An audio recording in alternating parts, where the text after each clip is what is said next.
Well, I am back. I am behind in my vlogging with this project. So I'm going to do a super speed run through the 10 songs that we have this week, which are numbers 439 through 430.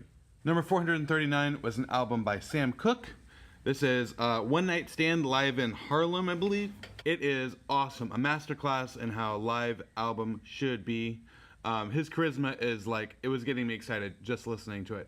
I'm going to give this a 4. Next up, The Cure. So this one's interesting because there's 2 versions of it.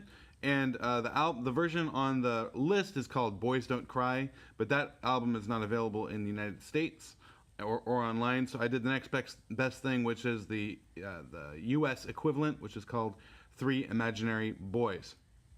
Now, this album is another one of those English post-punk records. I liked it more than I thought I would.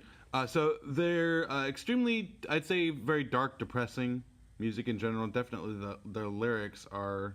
they're able to extract a lot of energy out of their music, even though somehow it always remains like in control, almost reserved. Understated drums for the most part, or really understated guitars. When they let the guitars...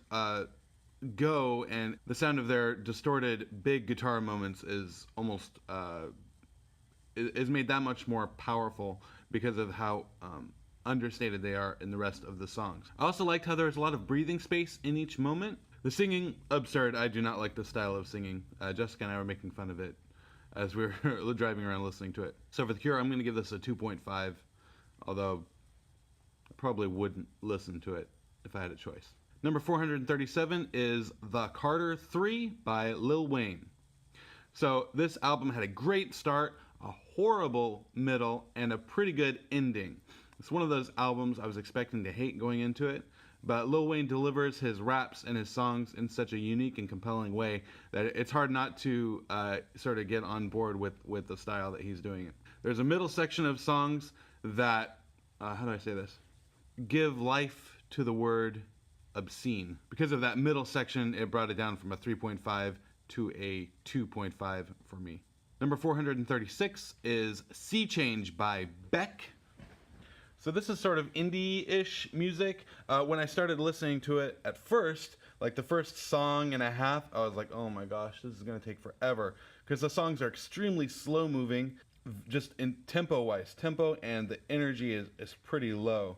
But as I listened to it more, I realized that the music is about the sound. It's not about the groove. It's not about... It's about how the sounds are sort of evolving behind these very depressing lyrics. They give you a lot of time to soak up these gorgeous soundscapes that are constantly shifting in the background. Really beautiful to listen to.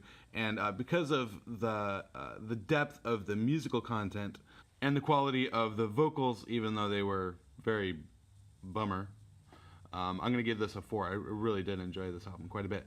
Number 435 is In Utero, Nirvana's final album. This is tight-jawed despair performed without any pretense and without any qualms. You can tell these guys do not care a single whit about what people think about them or will say about them. They do what they want to do, how they want to do it. This is grunge rock at the peak of its power, and because of its sound, how it was made, and its historical imprint, I'm going to give this a 3.5. Number 434 is Big Star. This is their album, #1 record. Now, the last Big Star album that I heard a couple weeks ago, I did not enjoy very much. This one is a lot better. It's more acoustic-y, like there's a lot of guitars and stuff going on. The singing is still, to me, subpar, but the arrangements and the music itself is very, very good. I'm going to give this a 3.5. I really did enjoy what they were doing here in this album. Number 433 is George Harrison's All Things Must Pass. So this is Harrison's first album after the Beatles broke up, and it is a triple album, so it's very long, a lot going on in it. The first 2/3 of the album are really, really good. The style changes from rock to sort of folk rock to a little bit of what the Beatles are doing at the end of their career.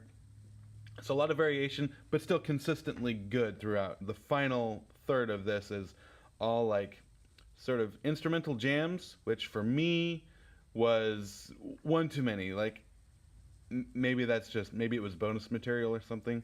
That could have been left off and it would have been a lot better. I'm going to give this a 3.5. Number 432 is Here Come the Warm Jets by Brian Eno. This is his debut album, and it is very obnoxious to listen to. It's probably groundbreaking in the way it was produced. I know he's supposed to be some kind of visionary, but music-wise, it sounds like a bunch of blokes got together in a room and just sort of threw some stuff on the wall. And whether it stuck or not, they put it on a record. So a downer for me. Nothing very interesting musically or lyrically. Almost completely without any heart, any warmth. As I don't understand what the deal is with this album. So I'm going to give it a 0.5. Number 431 is, what is this? Stories from the City, Stories from the Sea by English singer PJ Harvey, who I'd never heard of. It took me 2 listens to start to enjoy this album, but I really did by the second time. Harvey gives her take on, I guess, life. It's sort of neo-alt indie rock, something like that.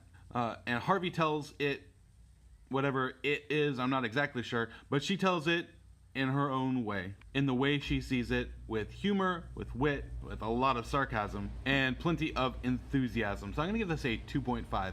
Pretty good for what it is. And finally, we have number 430, which is Vampire Weekend's debut self-titled album. So it's pretty well done. It's very indie rockish. Like, it's definitely the sound of the music that was going on at the end of the 2000s, like around 2008, 2009, 2010. It's definitely not my preference for listening. Like, it sounds like commercial music, like what would be going on in the background of a commercial. The melodies are uniformly inspired. Like, the melodic content on its own is really good, but the arrangements and the way that the songs sound, to me, leaves me feeling unsatisfied. I did not like how the instruments were arranged in the songs. I think it could have been a lot better. So I'm gonna give this a 2 because I think it was done pretty well, even though I didn't personally enjoy it. And there we go. I came in early to work today so I could do this video. So now I have to get ready for my day. I also might be doing, I might be going on jury duty this afternoon. So we are going to find out about that. If you like this video, give me a thumbs up. If you want to see more, hit subscribe. This next week, I've got lots of girl groups from the 50s and 60s I'm listening to. I think Bruce Springsteen is in the lineup for this next week. So it should be some good stuff. So hopefully I'll have the video done on time next week. Thanks again for watching. I will see you next time.